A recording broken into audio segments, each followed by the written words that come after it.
India assurance की जो CMD है नीरजा कपूर मैडम, उनसे ही शुरुआत करूंगा। मैडम बहुत बहुत शुक्रिया, आज आपने हमको वक्त दिया। सबसे पहले मैं आपसे यही जानना चाहूंगा मैडम, जो इंश्योरेंस सेक्टर के अंदर हमने ये आयोजन किया है महाकुंभ का, तो जो इंश्योरेंस सेक्टर में ग्रोथ दिख रही है, आपको क्या लगता है फ्यूचर में भी ये ग्रोथ बनी रहेगी, इसी तरह का मोमेंटम बना रहेगा?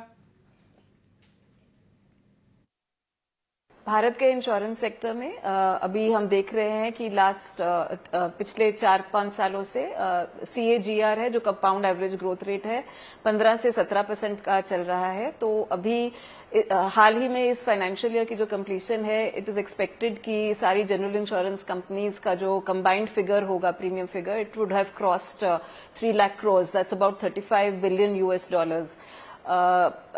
तो ये ग्रोथ जारी रहेगी, क्योंकि बहुत सारे इनिशिएटिव्स गवर्नमेंट भी ले रहा है, गवर्नमेंट ऑफ इंडिया और रेगुलेटर भी ले रहे हैं बहुत सारे initiatives to make sure that insurance for all is there by 2047।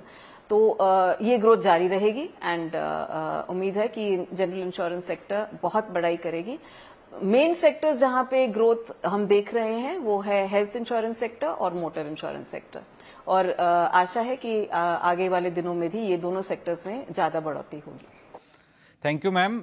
Ma'am, ये जो हमने पूरा जब महाकुंभ का मैं प्लानिंग कर रहे थे, तो मैंने यही सोचा कि क्यों ना एक पार्क में जाया जाए और वहाँ से लोगों से समझा जाए कि हेल्थ इंश्योरेंस को लेके कितनी अवेयरनेस है, हेल्थ इंश्योरेंस को लेके लोग क्या मानते हैं, उनका क्या एक्सपीरियंस है। तो कुछ पार्क के अंदर जो लोग थे, मॉर्निंग वॉकर्स, जॉगिंग करने आए वगैरह, उनका क्या मानना है हेल्थ इंश्योरेंस पॉलिसी से जुड़ा हुआ, वो आपको सुनाते हैं।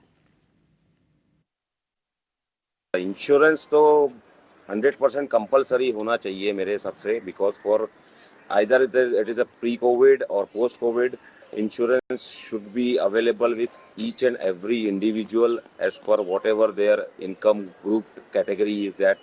So it should be, it is a compulsory requirement for everything. At least health insurance is the must requirement for everyone. चाहे कोई भी छोटा मोटा सर्जरी हो या कोई भी छोटा मोटा कोई ऐसा आपका डिसीज हो जो हेल्थ इंश्योरेंस में कवर हो जाता है, तो उसका बेनिफिट तो 100% पूरा फैमिली को मिलता ही है।